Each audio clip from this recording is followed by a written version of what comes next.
Good morning, everyone. It's Joker, and today we are back with another slime video and the final video for Jubilee 33 Boss Battle 2. Again, if you don't have the full meta, sorry, but it's not going to do well. This stage in particular is even worse because it's set up not for like a Diablo hand, but it's set up for a 2 green to 2 orange, which there are not a lot of units that do that because oranges are just not favored in the game. And, that's one reason why this is going to hurt if you don't have the meta. And two, it sucks even more because the options for substitutions are rather limited, unfortunately. It is a single target enemy. It is just Clayman. He nerfs blues and greens, so, good fucking luck trying to bring teams that focus on those. He also cuts magic attack twice. So if you're hoping, like, oh, you pulled the New Year's Raphael and Milim and Lumi, and you want to, make a weird team out of that, sorry, but he nerfs it at, like, turn 3, or turn 2, and then, like, turn 5. And so by the time you actually get to the end of the fight, all of your magic units, regardless of if in their back or not, are down 60% magic attack, which means that I tried to do a run. My Raphael with full buffs did about 24,000 damage. So, magic units, no bueno. So it really cuts off even like the New Year's units that were on the ban that people may have pulled, unfortunately. So I don't even use it. I didn't even put the team in the video because it was super sad. You can try it, right? But you're not gonna get a good score. But here are the protection units I use for turn 1, and let's jump in. Alright, so here is the first team for Boss Battle 2. It is the full meta. We're bringing, well, almost the full meta. We've got Xion, Rimuru, Shinsha, Milim, and we're going to bring the hero, again, just like we did for Boss Battle 1. We're just going to rewind with her. And then we're going to bring Phobio, because he is one of the few characters that can do the double green to double orange orb change. And he's, you probably have pulled him. He's a 4-star off a banner, so if you've done like all the New Year's ticket summons and everything else that they've given away for free over the past couple months, chances are you probably have him in your box. If you don't have him, you could bring the free-to-play Light Mirren if you have access to her. But Phobio, he's kind of doing double duty because he does have a 15-point crit resistance down debuff, which you can use, here and there. Maybe on the rewind turn, I think that's where we do it. But let's go ahead and start this up. So he's doing double duty. The hero is here for the rewind. We don't use her crit buff at all because there's no point.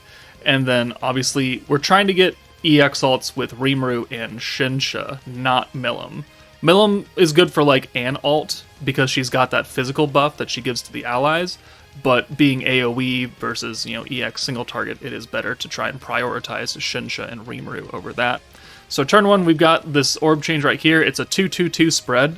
So we're going to bring Shinsha in because, again, we are prioritizing her ult.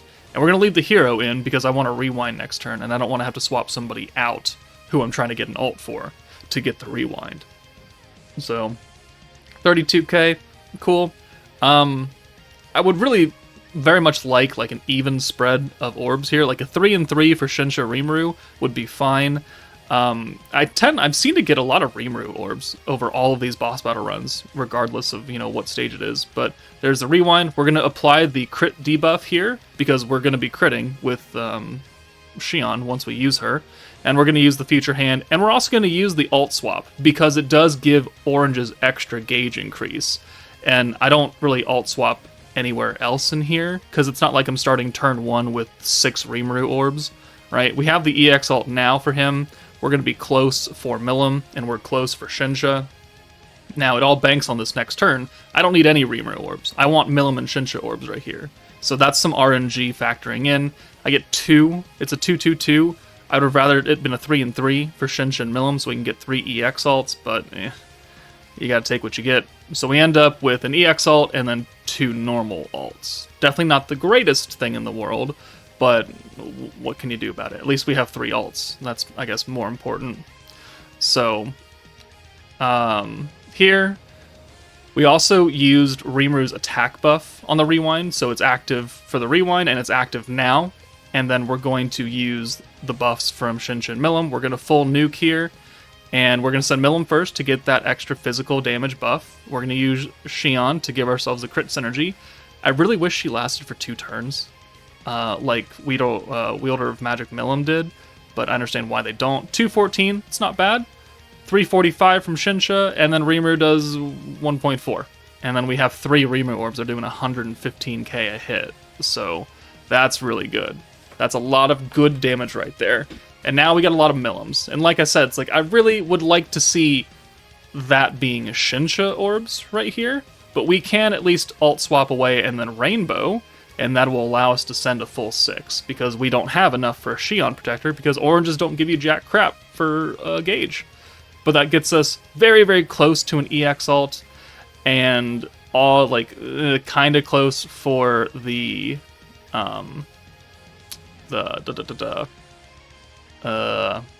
see, what I should have done here is I should have used the orb change with Phobio, because that probably would have gotten a full double EX alt. So that was a misplay on my part. We went for the crit resistance down for more damage on the nuke turn right here, but if I had done that orb change, we probably would have been okay, and we probably would have gotten 2 EX alts out of it. So, small misplay. We can come back and make it a little bit better if I decide to, but here we're just, gonna do this.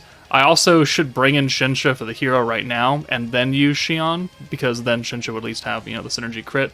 We get a little bit more damage out of it, but yeah, I'd already misplayed once here. But this is, so far, it's still my best run, because I haven't gotten RNG like this since. So I figured I'd just record it instead of sitting here for another 6 hours. 420k, definitely not as good.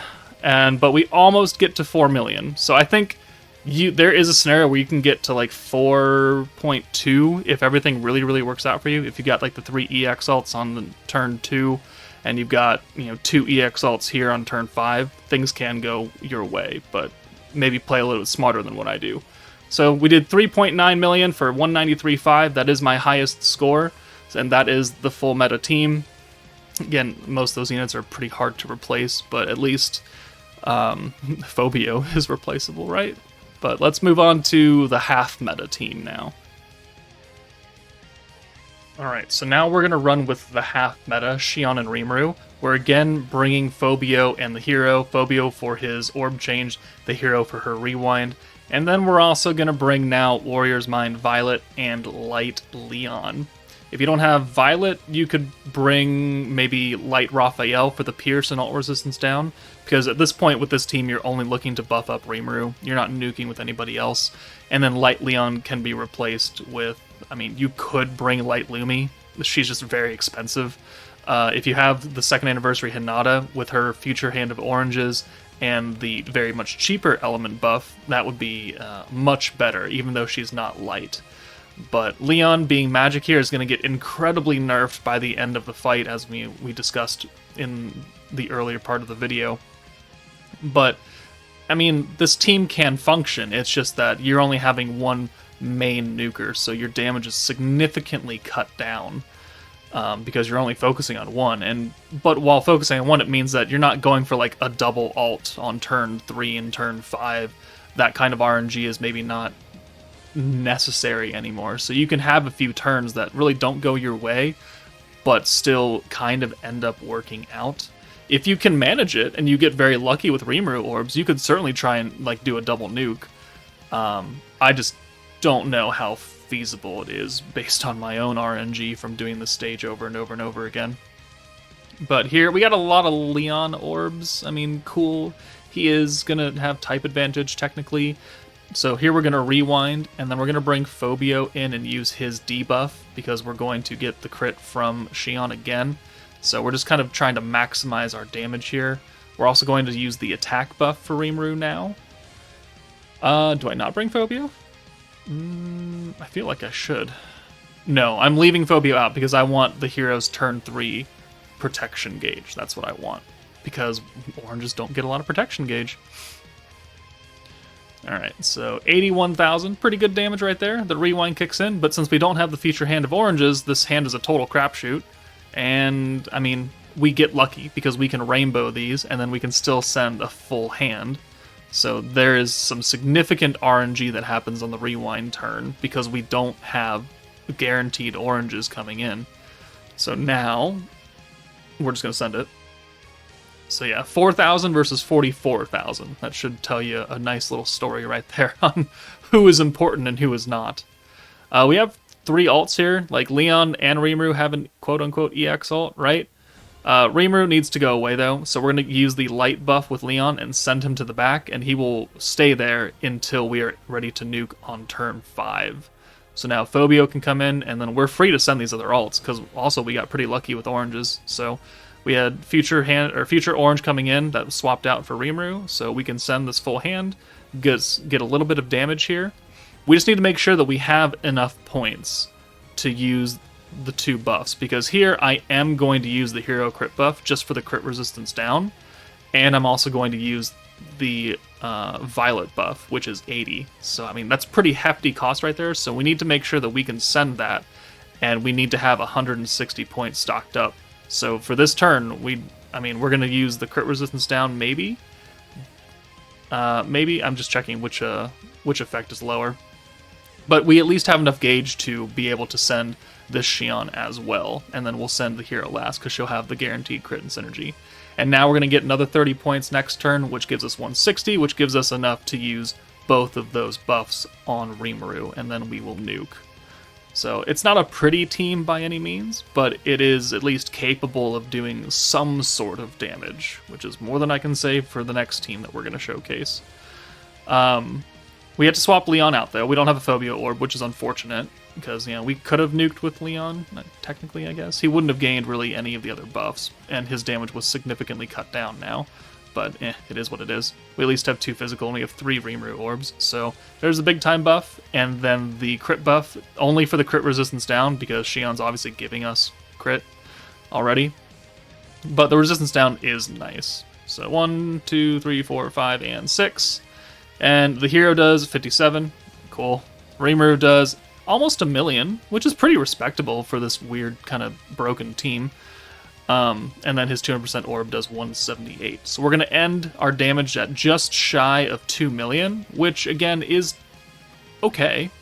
It's not terrible by any means, but it's definitely not, 4 million. So there we go. There is the half meta team. And now let's move on to the final team that I have to showcase, because I couldn't really think of anything else that would actually work. Alright, the final team I have for you is another orange-focused team. We only have a few orange protectors. You can bring Wielder of Magic Milim, but you shouldn't really be bringing magic units because they do crap damage. But you can at least benefit off of the orb change and the 40 points and all that, I guess. But, assuming that you don't have another EX protector, we have Towa, who is in the general pool and is quite old now. She is changing, 3 and 3 to 6 oranges. She's giving you 40 skill points as you use her. She also has extra skill point gain on the oranges, which is nice. And then we've got free-to-play Mirren, light unit, to do our orb change turn 1. We've brought Gazel and Bride Shion as our 2 physical light damage dealers. The hero again is here, and then Light Raphael is here. So the hero is going to activate Gazel's crit damage buff, and Raphael will activate Shion's pierce power buff. So we are working in harmony here.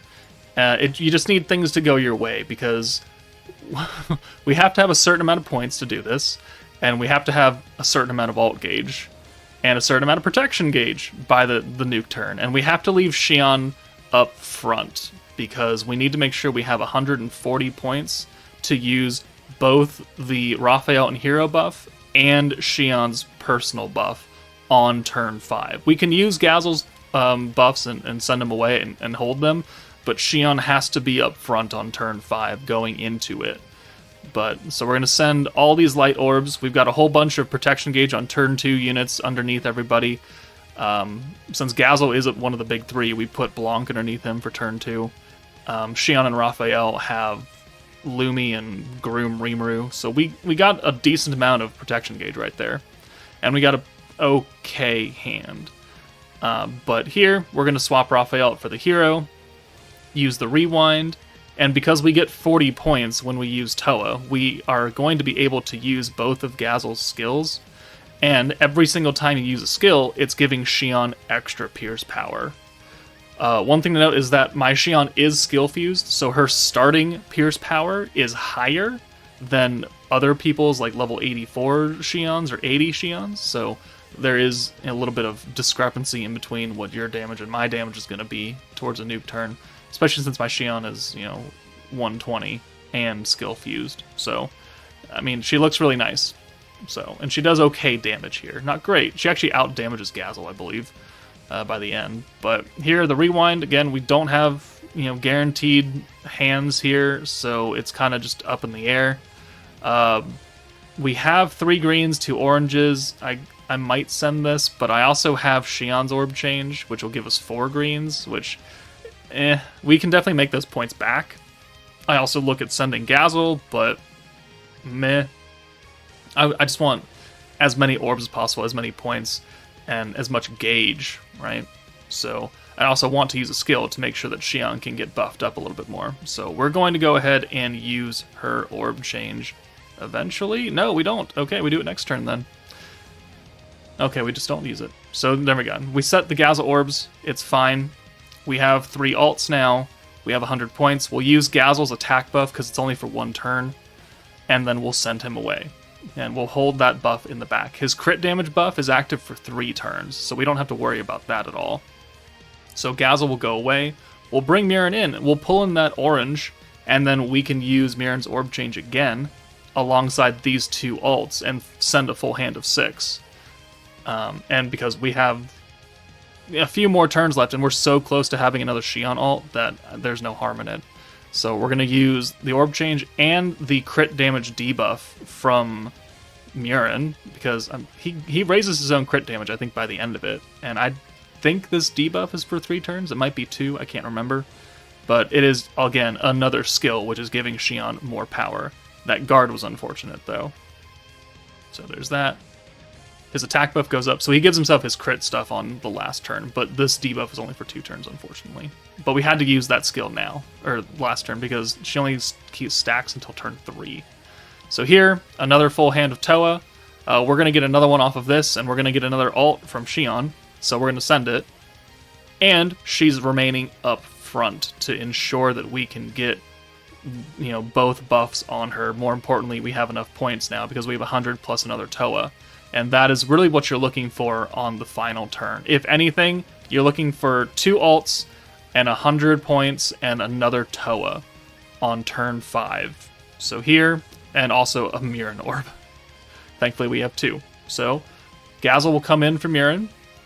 We'll use the hero crit buff to activate his crit damage and also just give crit to Shion. We'll also use Shion's personal buff here. And then we'll swap the hero out for Raphael, which I guess if you had a Raphael ult stocked up as well, I mean, you could nuke with 3, I guess. Obviously it didn't work out for me, but whatever. But now we have 60 points. We'll use the Pierce and the ult resistance down buff, and then we'll go ahead and send everything. I would have very much preferred to have a bunch of Shion orbs here. 188k for Shion, 110 for Gazel, and then sad damage for Raphael, because he's magic. And then Gazel's 200% orb does 34k. So there we go. I mean, not a great team. We do almost 600,000 damage. So yeah, definitely not 2 million, definitely not 4 million. But if it's, you got to use what you got, right? So that's all the teams I have, because there's not too much else that can really efficiently work. But if you have other suggestions for people, please leave it in the comments so they can take advantage of that. Let me know if this video helped you out at all. I'm sorry if it didn't, but, JUBILEE is pretty much tailored towards people who summoned. But that's it for me, guys. Take it easy, and I'll see you all later.